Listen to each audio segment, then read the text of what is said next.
Okay. Okay, let's go ahead and get started. Hi, everybody. Thank you for coming tonight. As you can see, we have a little bit of a different format tonight. We have our guests, people from Strange Universe. Thank you very much for being here. And what we're going to do, as we did with the other crew that was here last time, is we're going to let them, since they need to pack up and go, we'll let them ask a few questions of Bashar before we engage in the normal session. And for the new people, how many people are here for the first time? Okay, a few of you. Thank you for coming tonight. For those who are new, you'll see pretty quickly how this works. Normally, when I go into the altered state, Bashar will come through and talk about something that he thinks is an important subject for tonight, and then he turns it over to you for questions and answers. Tonight, again, we're going to give the crew a chance to ask some questions first. Bashar will probably then go into whatever he wants to talk about for a few minutes, and then after that, turn it over to all of you for questions and answers. The way we do this here is very impromptu. People just, if they have a question, go out loud, Bashar, and he will point at you in whatever order he thinks it's important to call on you. Please don't be shy. If you want to ask a question, it doesn't matter what the subject is. It can be on any subject. It can be personal. It can be cosmic. So as long as you're comfortable asking the question in front of the group, there's no other reason to hold back. So please go ahead and jump in. Now, what we do have for when it comes time for questions is we have a remote mic so that we make sure we get everyone clearly on the tape. So when it comes time for you to ask a question, if Bashar chooses you, just wait a second until the mic is passed to you so that we can make sure that the question is on the tape as clearly as the answer. Okay? Thanks again, everyone, for being here. Do you have a question? I think it's between the week of the 19th and the 24th, but we'll get an exact date later. But sometime during that week, I believe. Okay, so anyone have any questions about procedures before we begin so that everyone can participate clearly? Everyone's okay? All right, thanks again for being here, and have a good time. And since I won't get a chance to see you guys before you leave, thank you all very much for doing this. All right?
Say good day to you this day of your time.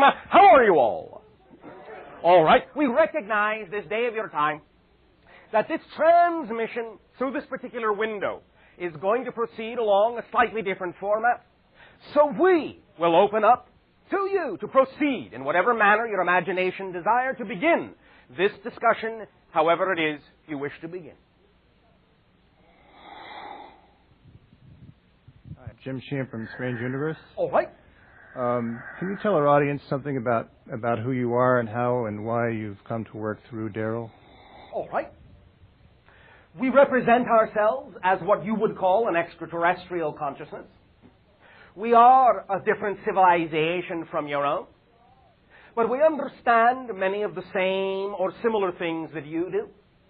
The idea of living life through joy, of expressing creativity, of connection to the infinite creation, and Our purpose and our reason for this transmission, this contact, this communication is to provide each and every one of you individually and all of you together collectively an opportunity to examine, to explore new perspectives, new reflections, new ideas, new ways of examining your reality, of deciding whether or not you are living the lives you wish to live, to expand both your reality and thus, conversely, our reality for anyone we interact with is to us a reflection of ourselves, and whatever changes you decide to make will also allow us to experience creation in that many more perspectives, that many more ways. So, we are a civilization similar to your own who wishes to answer your invitation to explore new levels of consciousness with you, to interact in whatever way you see fit, and to examine together in what ways we can both, in the future, perhaps interact more broadly. We are giving an opportunity to understand that you are the creators of your reality, and to understand pragmatically how to go about applying this knowledge to your world so that you can gain the results that many of you say you want, but perhaps have not necessarily been taught or trained to understand how to acquire.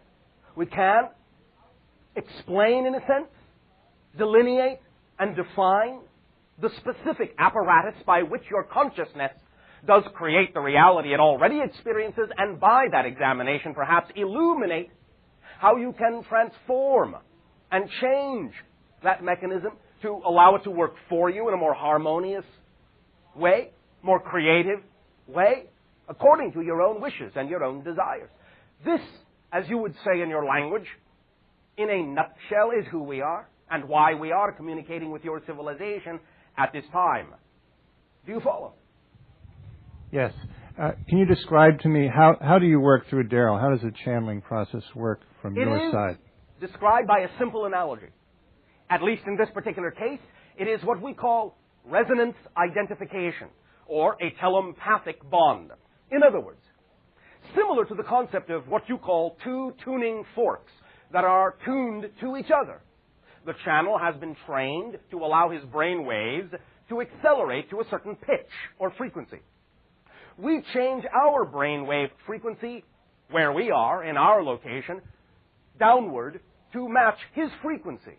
He moves upward, we move downward, because we are on a higher vibratory plane. Somewhere in the middle, our frequencies meet, synchronize, and lock. Thus, similar to the tuning fork analogy, when you start one tuning fork vibrating, if the other one is tuned to it, it will also vibrate in what you would call a type of sympathetic harmonization. This is a fundamental description of the basic mechanism. Once our brain waves are synchronized, our thoughts thus then are simply immediately and automatically translated through the channel's mind, and I am not actually there with you, but what you are getting is a model of my consciousness made out of the channel's energy on your planet. Does this make sense to you? Yes. How do you choose, out of all of the subjects on Earth, how do you choose who you're going to channel through? In this particular case, and in many cases, even though many people may not understand this or know about this, we always work with different aspects of the same oversoul. In other words, we are, in a way, in a manner of speaking, the channel's future self. You can look at that incarnationally if you want to. You can say that at some point the physical channel will leave his life and will reincarnate in my civilization in what you call the future, and then, in my reality, I will have an opportunity to communicate backwards in time through my own past self. In this way, linearly explained, you can simply see that what I have actually done is simply chosen myself. So that doesn't necessarily involve anyone who is automatically not willing or doesn't need to participate in this kind of interaction, since I already know that my past self is more than willing to, because my past self became what I am. Does that make sense to you? Yes. I have a more specific question regarding Heaven's Gate and the Hale-Bopp comet.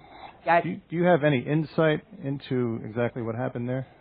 Do you mean specifically with that group of people on your planet? Yes. The idea, first of all, without meaning to judge anyone, for all belief systems in their own right are valid. But we would, in our opinion, express that there may have been some confusion on the part of those individuals as to exactly what the consequences of certain actions would be. There may have been misunderstanding and misinterpretation of certain metaphysical principles that would lead them to conclude that they would experience certain things that they now in spirit know they are not going to experience. We will put it this way, again, not meaning in any way, shape, or form to be disrespectful to anyone's belief system. But let us say that we can perceive that when they arrived on the other side in the spirit world, most of them were quite surprised that they did not wind up where they thought they were going to wind up. The idea simply is that they now are beginning to realize, from that perspective, that a more idealized interpretation of many of the beliefs, a more discerning interpretation of many of their beliefs would have allowed them to actually choose to remain on your planet and to help and assist with the transformation taking place. Though, of course, they can still do this in spirit. But the idea now is that they have recognized that the consequences of their action is not what they thought it would be. And this is a chance for their soul to learn and become more specific, more discerning, more precise in their understanding of the nature of creation. Now, the idea, as many individuals on your planet have been discussing regarding what you would call your cometary phenomenology, that you have labeled Hale-Bopp, is simply that it is a comet. There is no spaceship attached to it. There is no large object following it. But it is, nevertheless, a reflection, because everything in physical reality is a reflection of consciousness.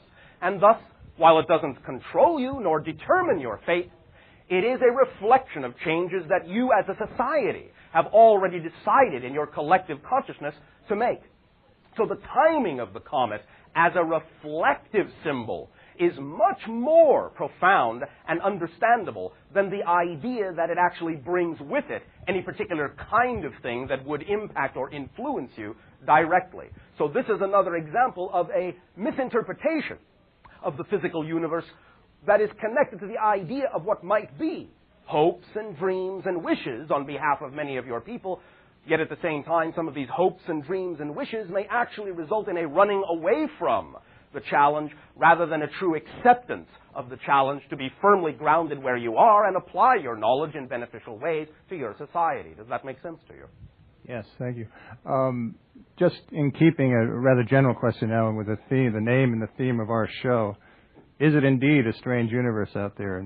Absolutely. And we would always trust that it will be. For strangeness is challenging. And strangeness means that you will always discover something new.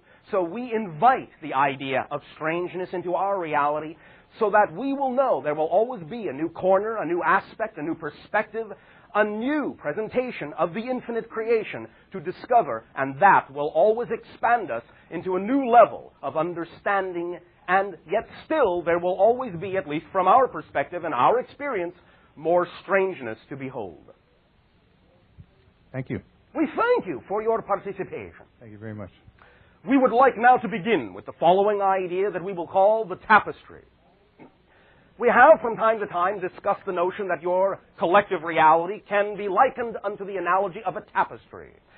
Yet each and every one of you individually is like unto a thread within that overall tapestry. Now, as you trace the course of your individual thread through life, it would be of great value to you to not lose sight of the whole tapestry, of what you in your colloquial language call the big picture.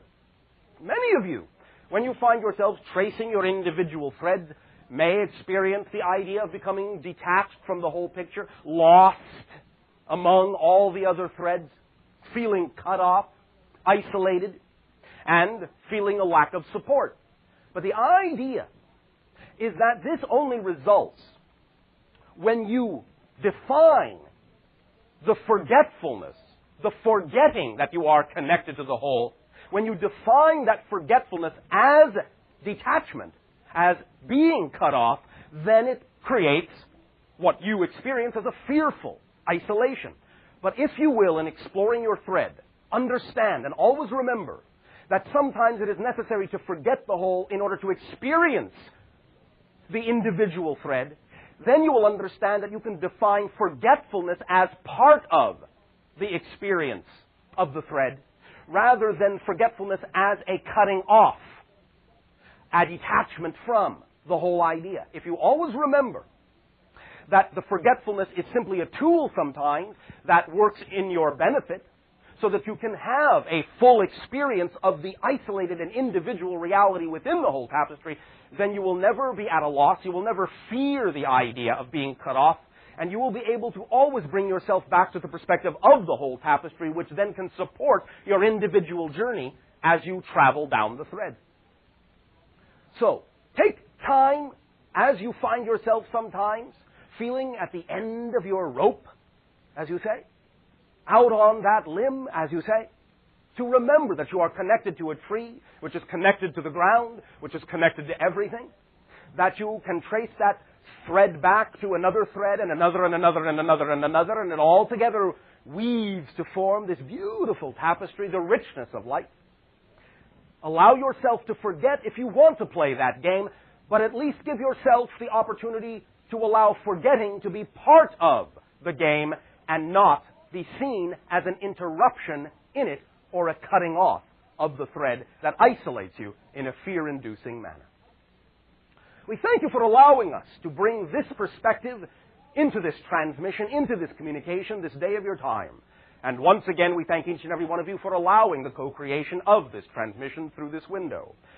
Each and every time you allow our civilization to interact with you in this way, it allows our civilization to see through you that many more ways that the infinite has of expressing itself, and this to us is a great gift. So, now in return for the gift you are giving to us of sharing, I ask, in what way may we be of service to you? You! Good day. Good day.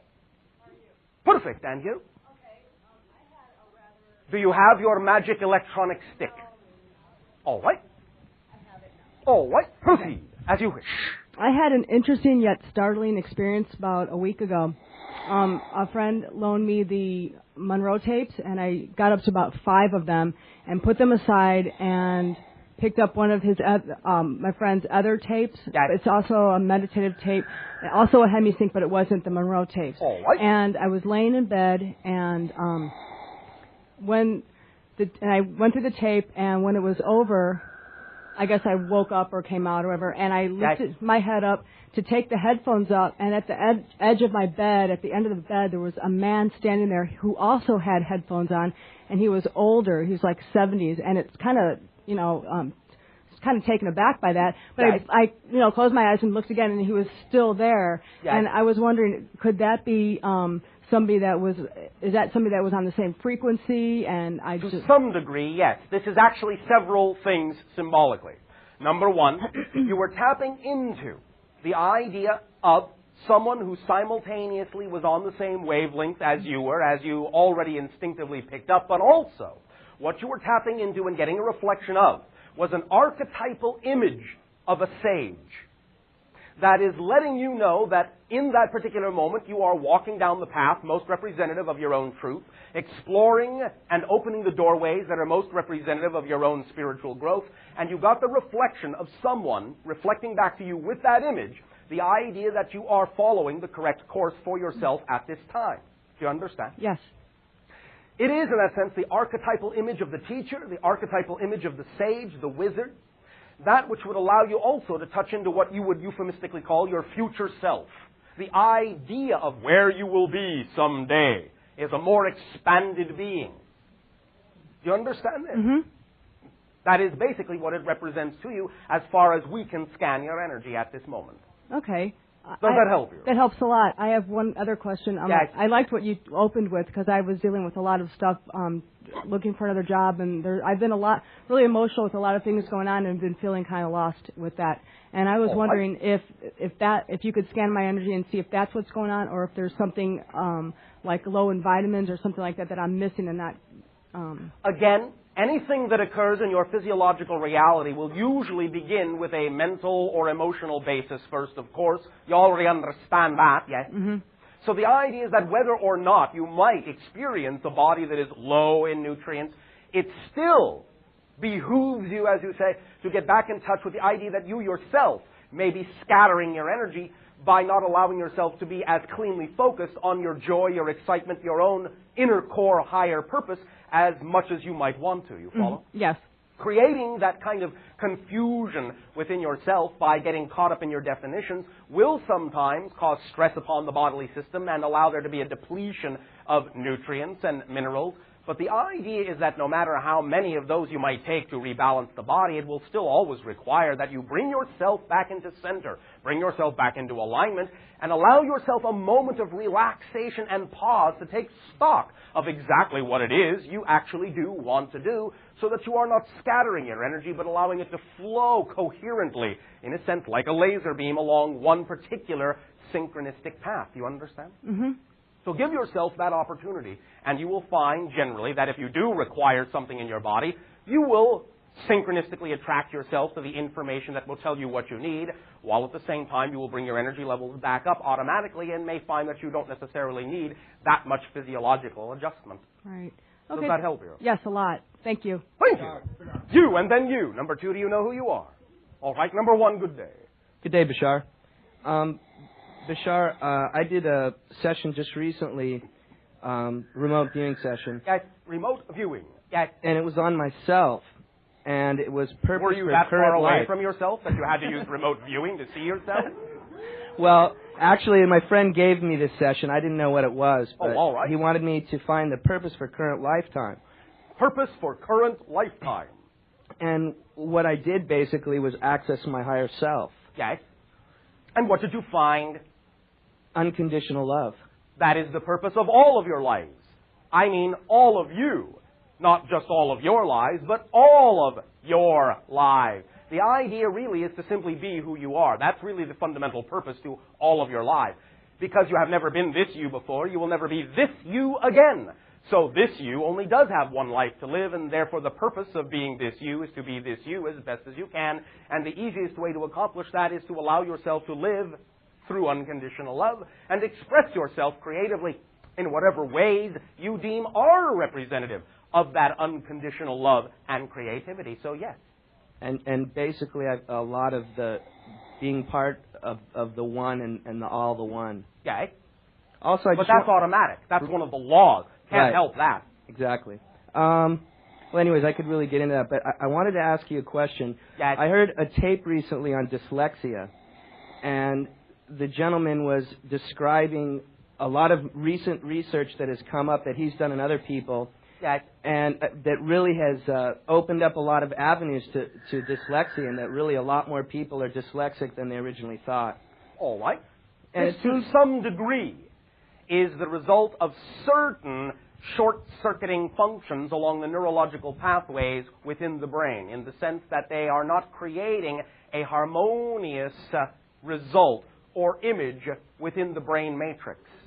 You understand? Yes, because what I basically would like you to do is explain what the brain does while remote viewing. Because what I found from what this guy described, he said that Tesla, I believe it was Einstein, Leonardo da Vinci, some of the greatest discoverers were dyslexics, and they could see three-dimensional pictures in their minds before they ever created anything on paper or their discoveries. Yes. The idea being, if I may interrupt you, is that it is similar to the concept also of the channeling state, in that there is similarity in the channeling state to the brain condition on your planet you call epilepsy. But it is a controlled version of the idea. Dyslexic entities are also, in some senses, tapping into the same random fluctuation, quantum fluctuation of brain activity. There is a chaotic factor involved in the way that brain connections are made. And if an individual cannot necessarily find a way to coordinate them on a new level, in a new domain of brainwave frequency, in a more holographic and cohesive manner, then it may simply result as dysfunctionality, such as the concept of dyslexia or epilepsy. But when it can be elevated to a higher level and trusted to take its cue from a higher, more etheric level, then it can be coordinated. This random, chaotic brain activity can be coordinated from a higher level and thus by being coordinated from a higher level, acting as a go-between, then it can extend the brain wave functions of sensitivity, what it's capable of picking up upon, like an antenna, to a higher realm that contains more of creation. And thus, more information can be accessed through the filter of the immediate etheric realm above the physical, and then translated down into the physical brain matrix and expressed through your logical, symbolic language. Did that make sense to you? I'm sure once I listen to the tape, it will.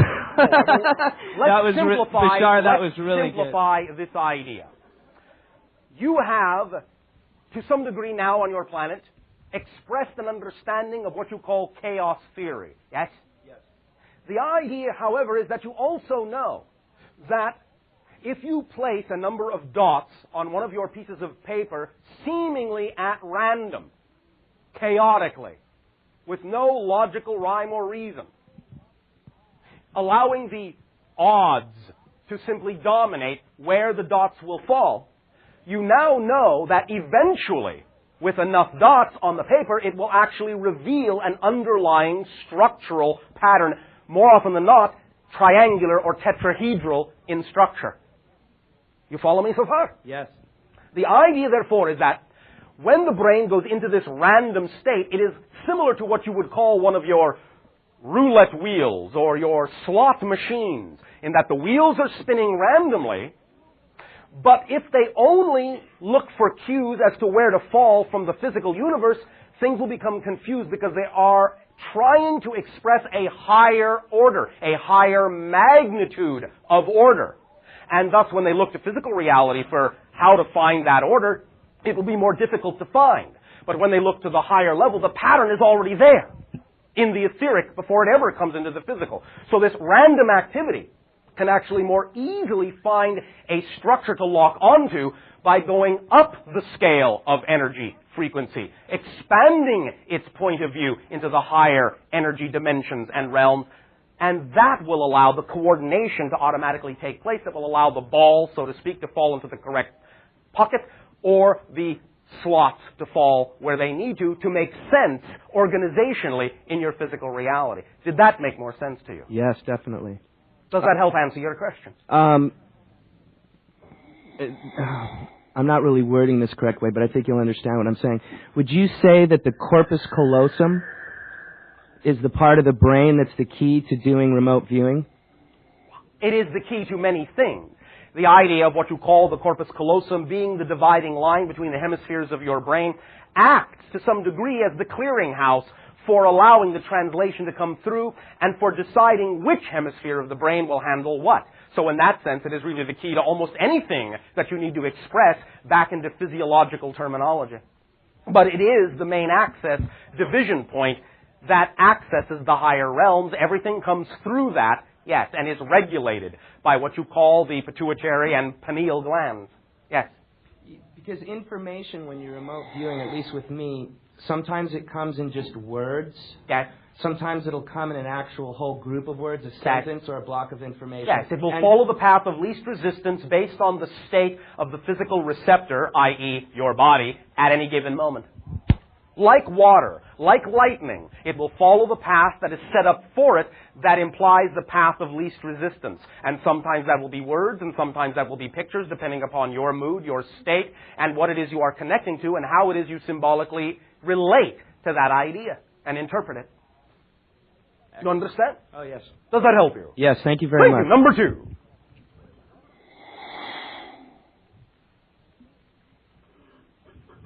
Hi, Bashar. And to you, good day. I attended a seminar today on the Illuminati and the New World Order.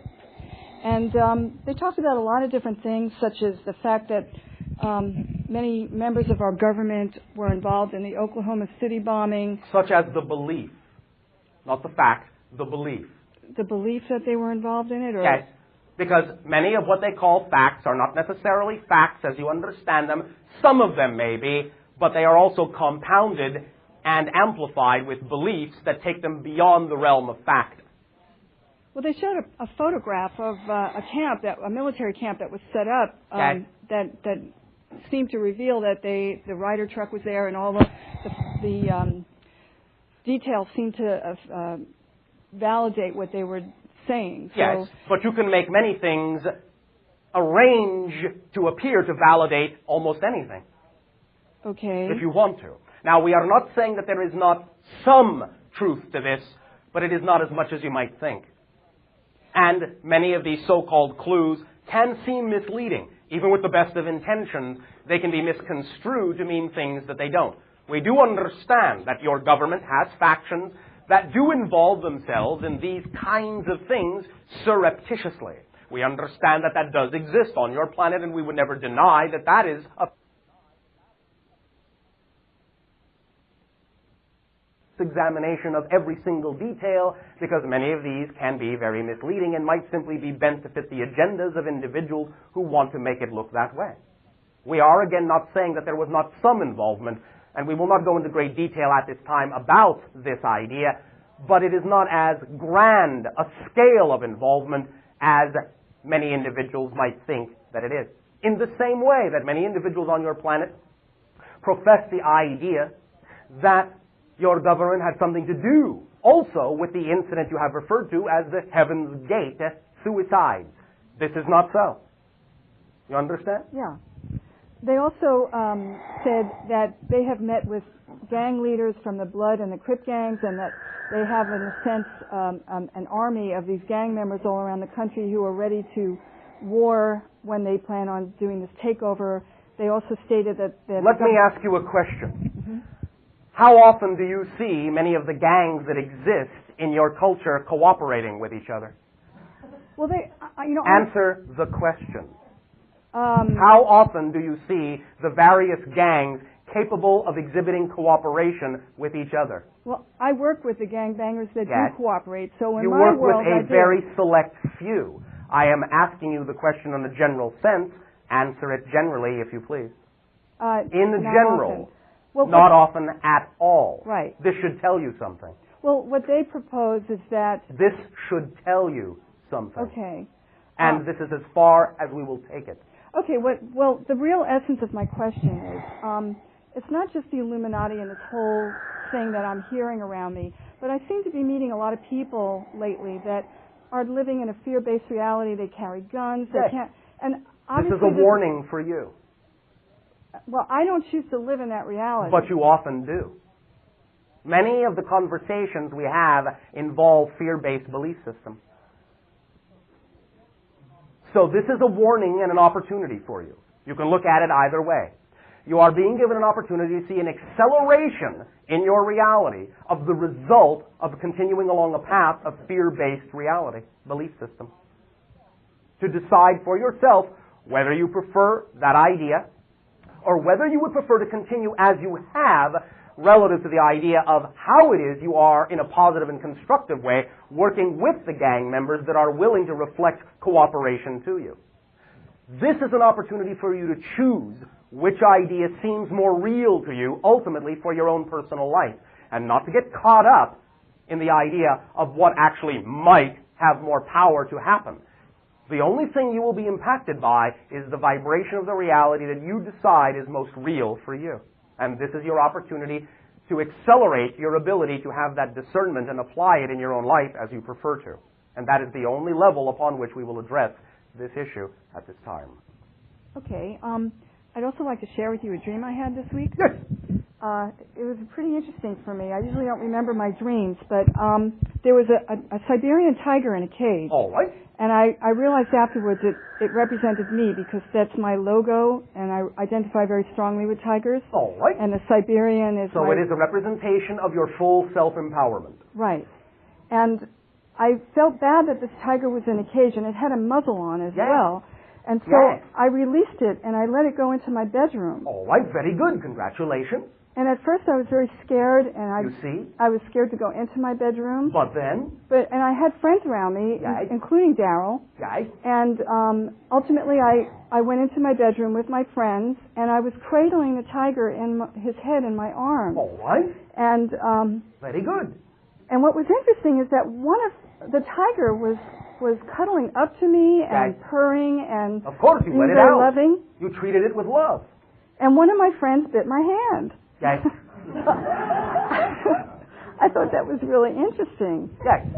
So it is very good as a symbol on what we have just discussed, that this is a symbol that you are giving yourself of the correct path to take, to make a friend of your true full power, not to be afraid of it, not to give in to the idea of fear, while at the same time it was also showing you that maybe not from the direction you expect, you still hold in reserve sometimes that little trap door that says something can sneak in from behind and nip at you, even if it doesn't come from the direction you think it would have come from.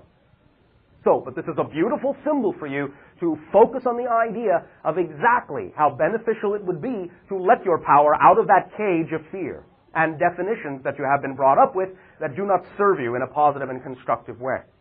You follow? Yeah. So thank you. Thank you. Bashar. Yes. You! And then the male. Number 2, do you know who you are? Yes. All right. Number 1, good day. Hi, Bashar. I saw you on Thursday Yes. about creating my own reality. Things are kind of piling up on me, and I'm trying to cope with my husband's death. Yes, I understand. And as we discussed, it is all right for you to take your time. You understand? You don't have to be in a rush with this. Your pace is your own to decide. You follow? Yeah. So don't push yourself. Thing is that I try to create my own reality. You are creating your own reality. You don't have to try to create your own reality. The idea is that you create your own reality already. The reality you create will always be the product of the strongest beliefs and definitions you hold to be true. So it's a matter of deciding and choosing and creating definitions and beliefs that work more in harmony with who you prefer to be, as opposed to creating definitions that are out of alignment with who you prefer to be. It's not about creating your reality as if you don't already do that. You understand the difference? Trying to. No, not trying to. The idea, again, is stop trying to create your reality. For now, in your particular circumstance, the thing you need to do, remember the rocking, is to relax. Like the baby being rocked in the arms of the supportive and loving parent, that was the strongest symbol you were given regarding the correct path for you at this time to allow yourself to heal within the experience of the death of your husband. Yeah, but there are other things that are not going right. No. You are defining them still. You are seeing the product of your definitions that are still out of alignment. The only way they would appear to, quote-unquote, not be going right is because you're holding a definition that allows you to only view them in that light. You need to examine your definitions. Remember, we discussed nothing has built-in meaning. You remember that? Yes. So when you look at a situation, don't define it as something not going right. Allow yourself to define it as something that needs to be there. You may prefer it to ultimately change, but what is there for a reason. When you define it as being there for a reason, in other words, as being all right to be there, then you will be able to extract from the experience what you need to understand in order to use that information to allow it to transform in a way that you would prefer. But if you keep reacting to circumstances by defining them as being bad, as not being right, you will only be able to extract that kind of a result from the experience, because the meaning you put in is what determines the effect you get out. That's the third law of creation. Does that make sense to you? Yes. So you need to relax and give yourself an opportunity at every moment, in every circumstance, to not rush in to an assumption of what you think is happening, of what you think the situation means, to stop defining the things that are going on as not being right. Every single time that comes up, take a moment to pause and examine the situation completely neutrally without any meaning at all. Then, even though you may not always intellectually be able to understand the specifics of how this could work for you, you have to begin, in order to get it to work for you, you have to begin by at least assuming in general that it can be nothing but a situation that will work in your favor if you let it. And the way to allow it, to show you how it can, is to begin by laying the foundation of assumption that this is, for some reason, something that is going right for you, even if the old you would have defined it otherwise. Does that make sense to you? It does make sense. That is the process that will help you right now. So take the time to do that, and don't push yourself so hard, and don't try so hard. Right now, this is about healing. It's about being good to yourself, treating yourself well, with the same kind of love that you know is coming from your husband. You understand? Yes. So relax. Feel the rocking. Relax. He's wrapping me all the time. Yes, I know. Well, go with it. What do you think the message is? Go with it. Take time, relax, enjoy the rocking. Don't be in such a hurry to be somewhere you're not. Be where you are, and everything will be able to be more easily changed. But don't be in such a hurry to change it, otherwise, paradoxically, everything will stay exactly the same, because that's the way the universe works. Okay. So take your time, be good to yourself. All right? Thank you. Does that help you? Very much so. Thank you. Number 2. Good day. Recently aware of an old race in the northwestern part of our state, and I was wondering Define old race. The elven beings that are helping the Lily Hill Farms at their vineyard. All right. This is a dimensional interface that exists quite commonly at different points around your planet. You understand? I understand. All right. Continue. Is there a relationship between them and the missing Lake Superior copper ore from the mines in the northern peninsula? No. No relationship. No. What Not is a personal one. Okay. The idea is this. As interdimensional phasing takes place in certain areas, there may be a transmutation of certain elements in your reality to other forms. That is a side effect of the dimensional interphasing. Does that make sense? That makes perfect sense. So it isn't something that they are doing, but it is to some degree a side effect that is common with dimensional interphasing. This is also why sometimes when individuals will allow themselves to personally experience dimensional interphasing, they will find that it might be necessary to replace their electrolytes and their minerals very rapidly, as they might become depleted. You follow? I follow. Because those elements are used to conduct the energy, and as they conduct the energy, they also, in some senses, are transmuted, and thus need to be replaced. Thank you. Does that help you? That helps me a lot. Anything else? Nothing else, sir. Oh, it's so, sir. One moment.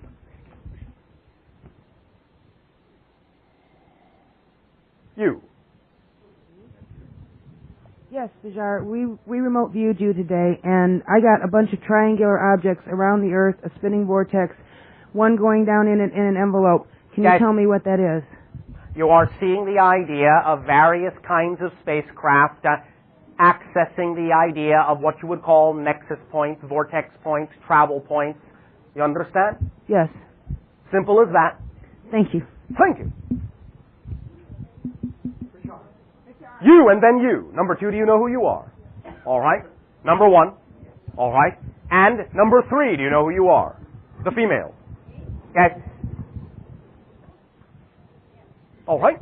Proceed. Thank you for the help you've been to me. I am being asked from time to time to comment on a person's life purpose.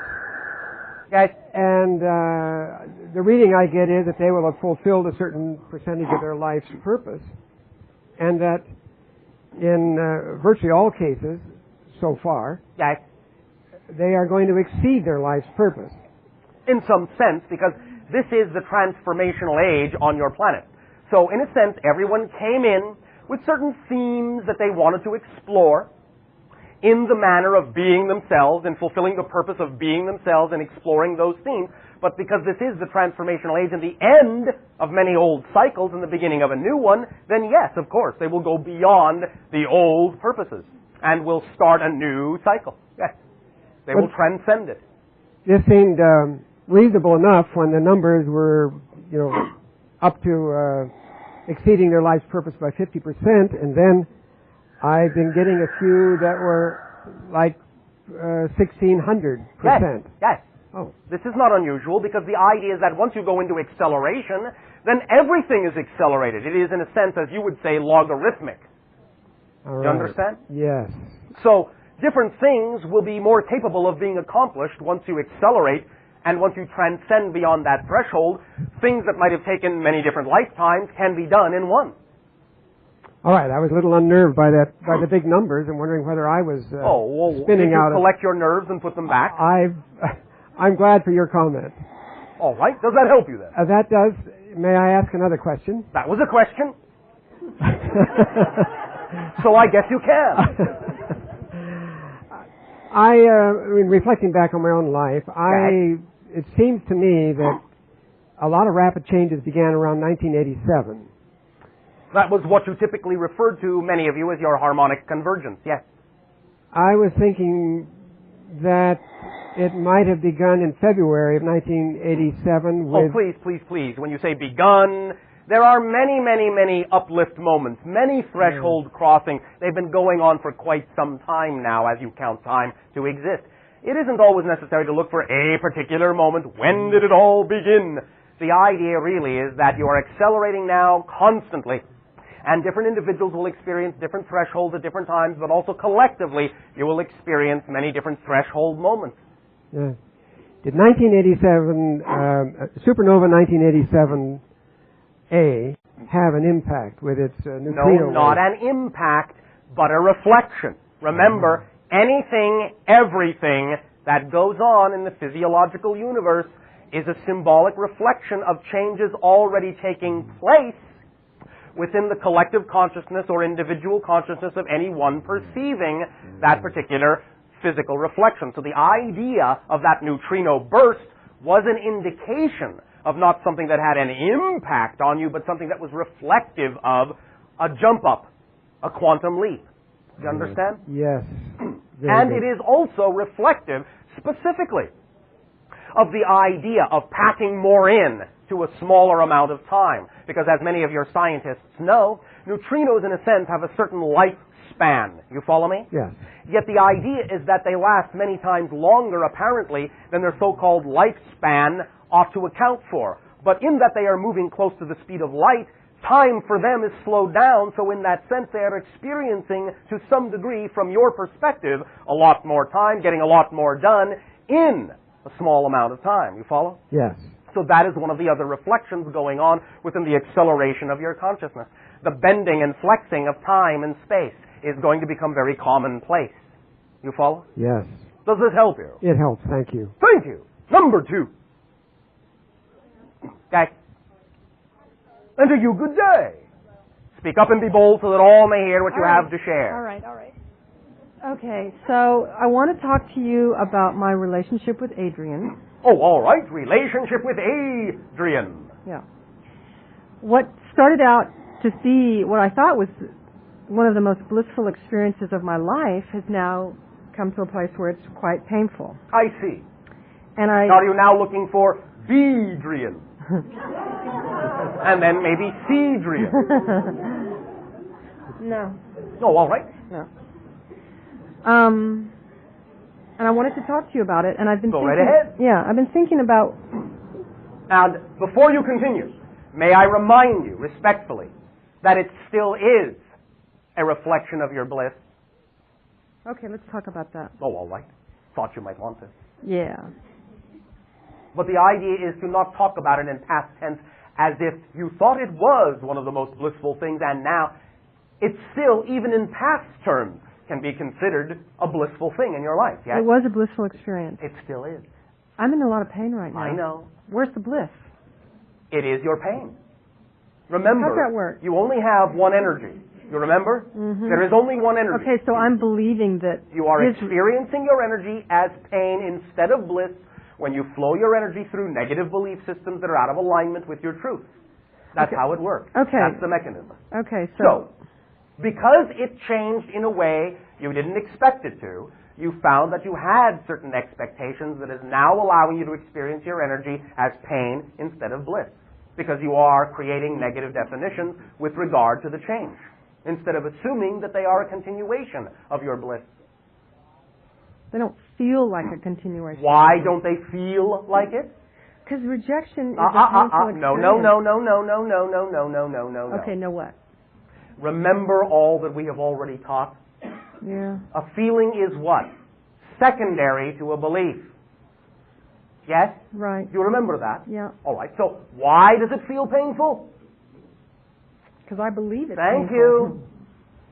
So you can't use the idea. I'm not taking away from your feeling. I am not invalidating what you feel. You feel whatever you want. And that in and of itself is beautiful. But the idea is that the only reason you can have a feeling is because you have a belief. The feeling will always reflect the belief. So, it is not painful because rejection is painful. It is painful because you are defining it as rejection in a negative sense, because you have other definitions that are allowing you to experience the change in a negative way. That's why you're experiencing your energy as painful, because you have constricted it. Mm-hmm. That's what the pain is. You have constricted yourself because you do not believe that the change is reflective of your bliss. So in that sense, what you are saying is that you are doubting your life. You are doubting your reality. You are choosing to define this as a loss instead of a change leading to higher bliss and more opportunity for greater bliss. And thus you're only experiencing it as a loss because you're defining it as such. So you can only see the pain and feel the pain, and you cannot therefore see the opportunities that would allow you to experience the greater bliss that the change could have allowed you and can still allow you to experience, but will only be visible to you when you define the change in a blissful way. You have to define the change in a blissful way in order to experience the opportunity for more bliss. If you define the change in a painful way, you can only experience pain. This is the third law of creation. What you put out is what you get back. That's it. Can't break that law, no matter how much you may want to. Okay, so yes, being a human that, I've led my life up into this point where I have defined things in this way, and I would... And you're doing smashingly, by the way. Really? Doesn't feel like it. I know, but you're doing better than you might think. Okay, so, I have moments. Moments. Yes. And the idea is that more and more and more and more of you are learning to allow those moments to be longer and longer and longer so that eventually all the moments will meet and become one moment. Because, after all, as we've said, there is only one moment. And everything you define as another moment is the same one moment from another point of view.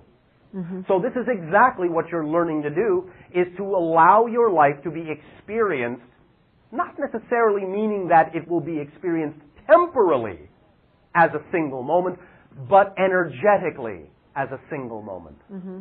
You follow? Although, of course, time will also collapse, because as you know, when you are involved in your bliss and your love, you do not experience as much passage of physical time, because you're not creating as much.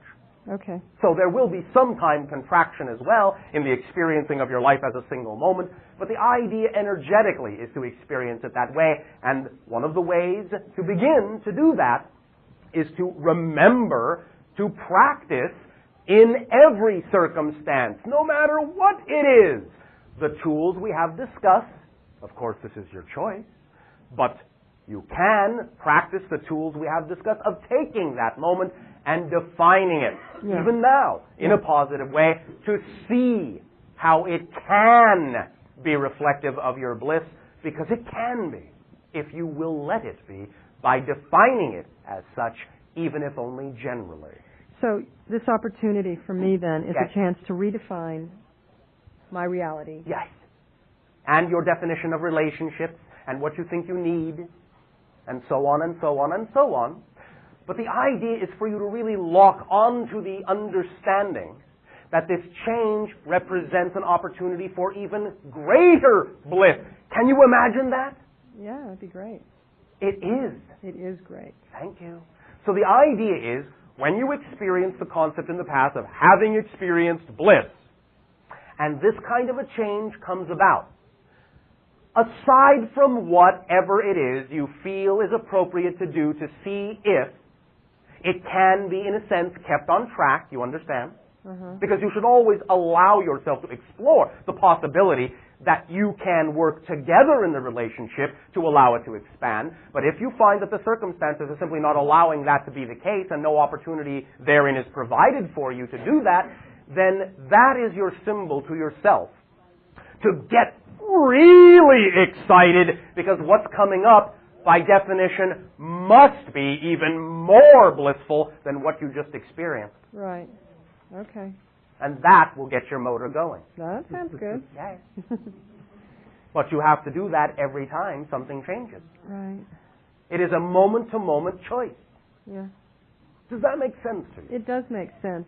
And by the way, do you know that we love you? oh God, yes. All right. Thank Then you. all you have to do is remember that you love yourself just as much, even when you forget that. Well, I mean, I was thinking that what I had co-created in this relationship was maybe me saying that I didn't feel like I deserved this.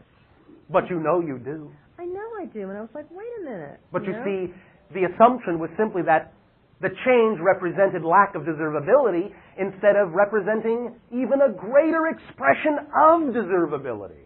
Okay. That's the difference in definition. That makes all the difference in experience. Okay. Makes sense? I'll buy that. Thank you very much. Oh, it's free. Thank you. Number 3.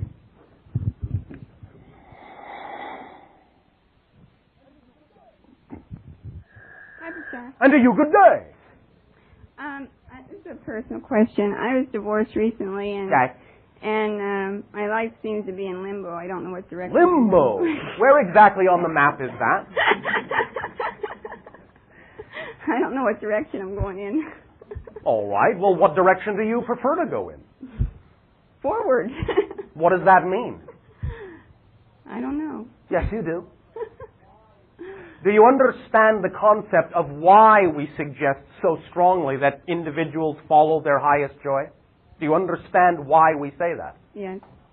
All right, explain it to me.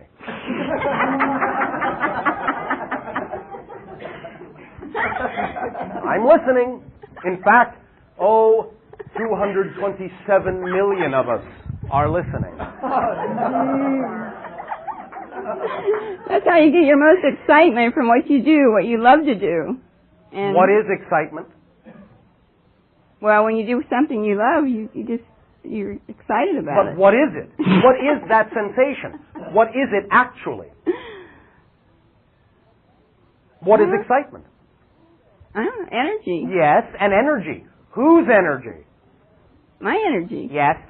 Excitement is energy vibrating at the pitch that represents your true, original, natural self.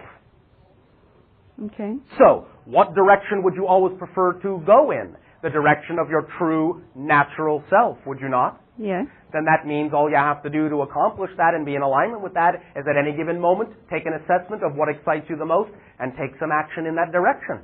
Go after it. Simple, isn't it?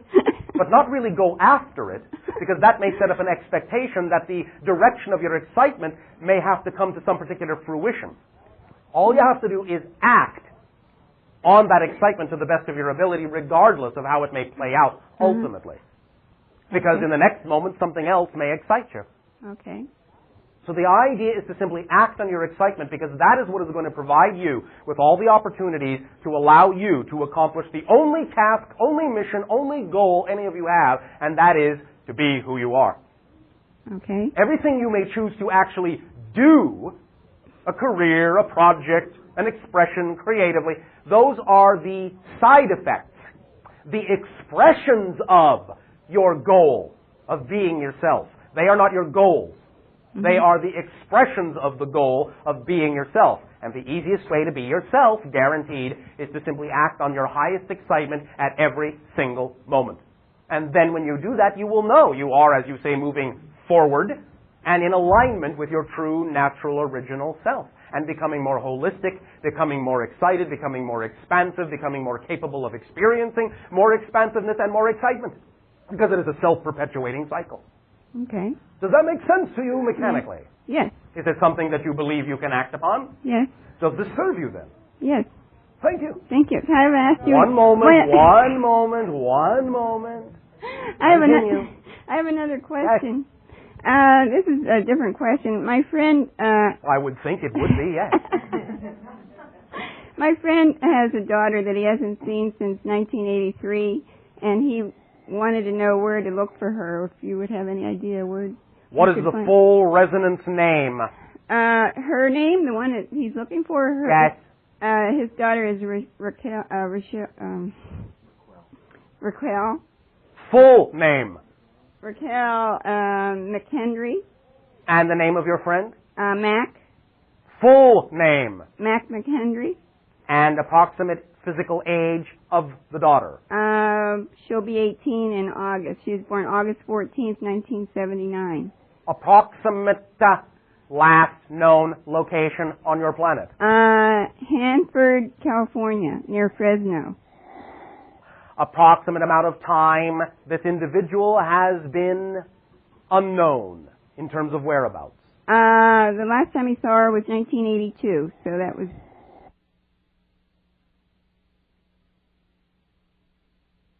Time, the only piece of information we can give is to look in what you would call the general Oregon area of your planet. Okay. Thank you. We cannot at this time narrow it down any more than that. Okay. But go north. Okay, thank you very much. Thank you. You, and then you. Number 2, do you know who you are? All right. Number 1, good day. Number 1 is the female. You can be number 3 if you wish. Hi, Bashar. All right. Number 3, yes, all right. All right. Number 2, do you still know who you are? All right. Number 3, do you know who you are? Number 3, all right, thank you. Number 1, proceed. Hi, Bashar. To you, good day. I want to share a most beautiful experience. All right. That I had, was a great gift to me. Last Saturday, and I've been in this bliss all week. But last Saturday, I picked up Shaughnessy, who's 3.5, Robert's little girl, Shaughnessy. Shaughnessy, a reader of the Greenstone also. And we spent the day together. And I had noticed the couple of weeks before that she had these red shoes on, like Dorothy in The Wizard of Oz. All right, understood. So I rented that film, and we watched The Wizard of Oz, and we got up and we sang, and we were on the yellow brick road. And, all right. And you know, clapped for the good witch and booed for the wicked witch, and just had a really great time. Thank you. And then we shared strawberries, and then we went into my office, and she looked at my water fountains, and then I have 2 bears that are musical bears. One's a Christmas bear. Musical bear. Yes, they play music when you wind them up. All right. And then I had a little house that's a musical, and then I have a little Christmas tree that turns around that's musical. All right. And so we took the bears, and we danced with the bears, and then we ordered from her restaurant, and she then decided that it was their birthday, and so we sang Happy Birthday 5 times. This is beginning to sound like a day on Essassani. Oh, is it? Oh. Boy, what a day. And then we went to the lake and we fed the ducks. All right, although we don't have ducks, but... Oh, you don't have ducks. Okay. No. And we had also started to watch the 101 Dalmatian, the dog. All right, understood. Did that. We got halfway through that, and then we went and we fed the dog. All right, only to 50 and a half. 50 and a half. All right. We completed it afterwards. But then we went out for dinner, and then we came back, and... all in all. And this other thing, when I was taking her home, we were looking at the colors in the sky, and then we said, she said, let's sing colors, and we did, and I said, do you want to sing Jingle Bells? And she said, let's sing Jingle Bells, let's sing Jingle in About the Moon, and we did that. Oh, all right. And then I noticed ever since then that energy, that vibration, is that innocence of the child's vibration. And what I've been tapping into when I am that vibration is that there was no difference. We were two people. It was ageless in the excitement of thing. It was one moment. Sam, what were we discussing synchronistically this day of your time? The concept of innocence.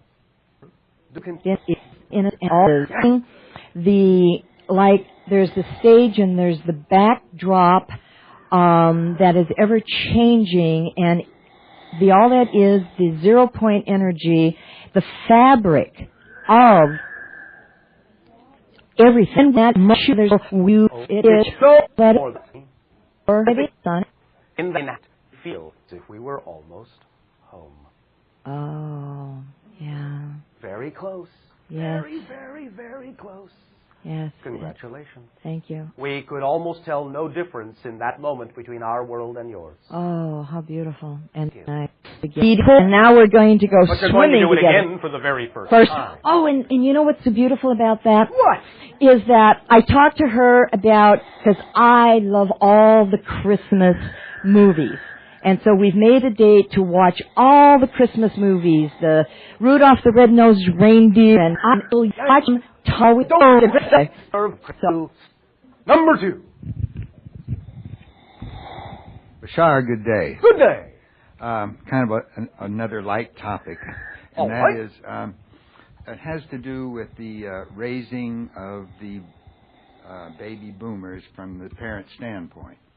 Baby boomers, yes. That's right. Okay. These are the children booming that were... babies. Yeah. We had a big baby boom right after World War II. We understand the concept. We are simply playing with the... that people get is from their parents, and they've been... And they from theirs, and they from theirs, and they from theirs, and they from theirs. Yeah. But now, I'd like to give you the concept of a break from that came... By all means. From the parents had... And they were very from... Well, so when we into the world to... Shove them. That's right. And shove... in order to form their own beliefs. Oh, all right. And they had adventures. We let them have all the adventures they wanted. And of course, there is always still a need for certain... But they learned the hard way. They experimented and had adventures in crazy ways. In other words, they learned by living. That's right. All right, with some guidance. Yeah, right. So anyway, so at least we feel that we made a break from... all right, thank you. From the ancestral heritage. All right, thank you. And now, many of your baby boomers are sharing the words, not of Dr., but of Mr. Spock, to their children.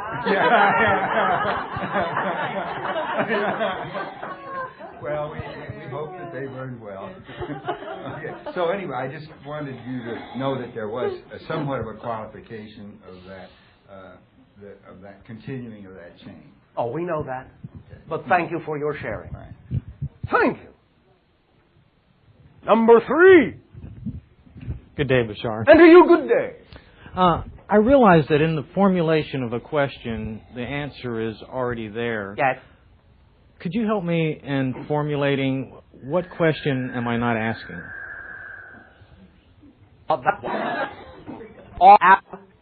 Am I?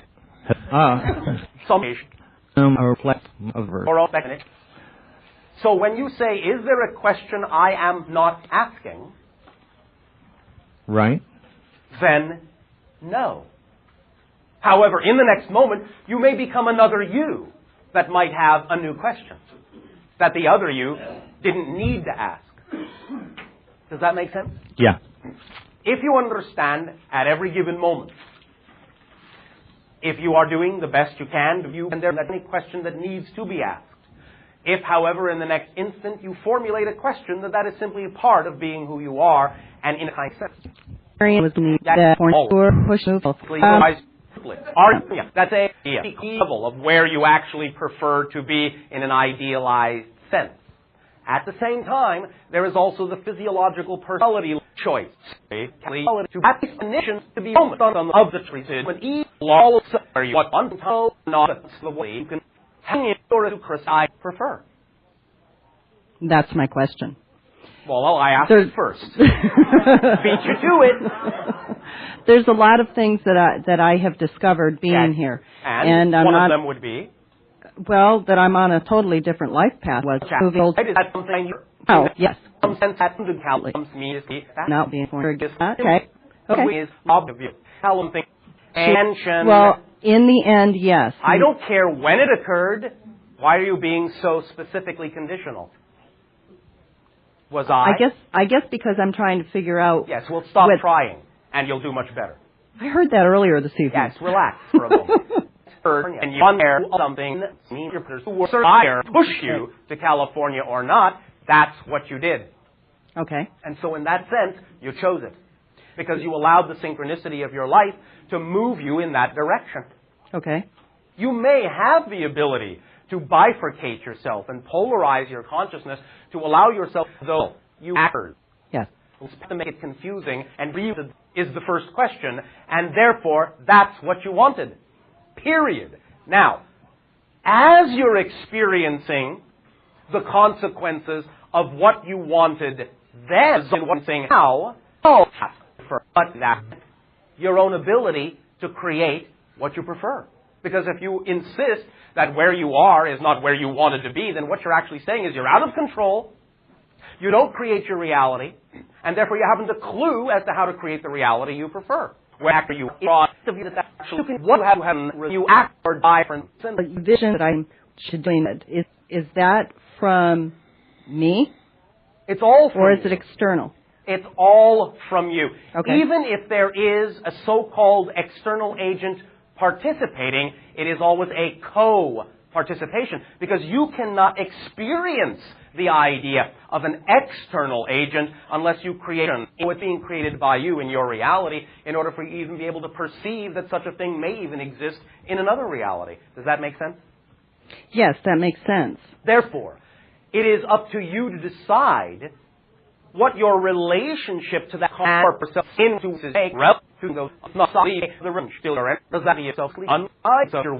unconsciously, instead of being aware of the definitions you had within you that resulted in the choice that came about. Make sense? Yep. Does that help clarify this sufficiently for you? Mm-hmm. Are you sure? Yes. All right. Pleasant dreams. Sure. Good day. Yes. Good day. If Luna has ever been detained. Yes. And more specifically accurate in this case, detained. Because the idea really, if you define the concept of detainment in your specific, it is one being taken where I'm taken to language. Detainment is simply more accurately portrayed as someone being kept where they are. And so in that sense, the dog has more accurately been detained. Well, then I want to know if she's ever been abducted. No. I had a dream when I was in Hawaii, and I think it was her, and it was on a ship, and it was all like red and orange light, and she was sick, and she acknowledged me being there, but she laid down. But that is more of the idea of what you would call an astral encounter, not an abduction. Okay, I have another question. Oh, all right. Are the hybrid children ever present when things are being done to us? Yes, sometimes, but rarely. Do they know how they're created? Yes. Okay. Does that help you? Two more little things. Oh, all right. Two more little things. Can you tell me Poppy's birthday? Define for yourself the idea for a moment of the energy of Poppy. Feel it. Do you feel it? It's like spring. All right. Very good. So you're actually pretty close. Coming up. Or May. Yes. End flowers. End of. Toward the end of. Do I get to pick a number? Yes, you get to if you wish. I will tell you how accurate you 27. are. 21. Okay. And the last thing is, what's the connection between the hibiscus flower and Violet and myself? It represents, for all of you, an opening, a vulnerability of self-awareness, an opening into vulnerability which will bring about more self-awareness, and a trusting of the natural portion of yourselves as belonging in nature. Thank you. Thank you. You, good day. We recently had an airplane in an A1 that disappeared, or A10 in Colorado, and crashed into the mountainside. All right. And there was really no explanation for the aberrancy of the pilot. And we will give you none now. Except for there was rumor that he had a problem with his homosexuality and dealing with it. We will give you none now. Okay. Anything else? Yes. Most of the time, it's been... How do you differentiate a gray male from female? Is there a way to, by looking at it physiologically? You feel the energy. The energy will feel to you the idea of feminine or masculine. To some degree, there is actually both in many of them at this point. But the idea is that you will feel the energy as it chooses to differentiate itself and represent itself to you, more than you will be able to ascertain from what you would call physiological observation. Do you follow? Yes. Is there a percentage of males to females? It depends on the cross-section of which aspect and faction of the grays you are referring to. Okay. And when you discussed the beings from the red planet, the Martians, you said that there were two main factions on the planet. One was in New Mexico and one was down in Mexico. Yes. And you said that one was for the infusion of the culture into our society, and one was for more of a processing type plant. Yes. Which one is for the processing, and what are they processing? The idea of what you would call your New Mexico will be more for the concept of processing in the sense of absorption of certain traits of your society that they can then help others of their kind to understand and acclimate. The idea of the other ones, which are actually more down in what you would call your South American region, will be more for the true infusion of living in your society in an isolated experimental way to see if any adjustments need to be made with the idea of the acclimatization process. And how are they proceeding currently? Just fine, thank you. Okay, thank you. Let us say, if you wish, that they are about 77% where they need to be. Okay. All right? And two questions on health. One in relation to ozone. You commented a while back that in charging the final product of the ozone, in which was going to be administered, the proper magnetic field would be the frequency of a lodestone. Yes. What happens to a gas when it's exposed to a higher magnetic field that would cause it not to be as bioavailable to the individual? Are you referring specifically to ozone or any gas? To ozone. All right. Depending, of course, on the output of the magnetic field, different things will happen, different alignments will occur. Within a certain bandwidth, you will find that it will become polarized, and thus, to some degree, a literal anathema to the individual. With another bandwidth, it will tap very specifically into certain bodily functions and can be utilized with laser-like accuracy when this is controllable and understood by your society with regard to many different kinds of health applications, or even the idea of applications of healing process, even physiologically, as well as energetically. There will be many other applications that we will discuss at another time. And the last question has to do with our teeth. Teeth! in specifically in regenerating some of the decays and regrowing? To some degree, some ozone is beneficial for this, but also the idea of the low amperage magnetic fields, and especially those that are operating on a frequency that is analogous to what you would call blue light. And as far as the ozone, is that injected directly into the gum? No. This is again simply concentrations in air in parts per million that are equivalent to the same amount you find after what you would call a thunderstorm. So just the general induction of ozone into the system? Breathed in, atmosphere? held in the mouth area, but also vibrating or being vibrated by a magnetic field at the same frequency as what you would call blue light. This will activate certain principles within the ozone that will then have the beneficial impact and results. And you also mentioned monoatomic silver.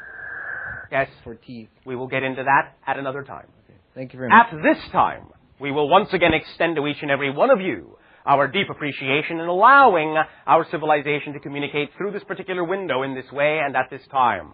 Our deep, abiding, eternal, and unconditional love to each and every one of you. And, again, we remind you, it is highly critical to allow yourself, when exploring your own unique thread, to remember that if for a time you seem to forget that you are connected to the whole, you allow yourself to choose to define the forgetfulness as part of the experience in a positive and beneficial way, rather than defining it as somehow being cut off from your source, which actually can never occur. We thank you for this sharing. A fond and exciting good day.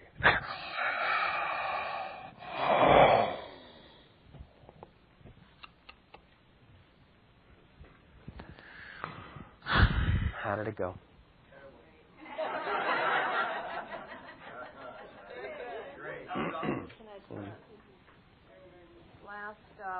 Last month here, somebody lost their ring, the little tiny gold one. Thank you all for being here tonight. I look forward to seeing you again. Have a good night.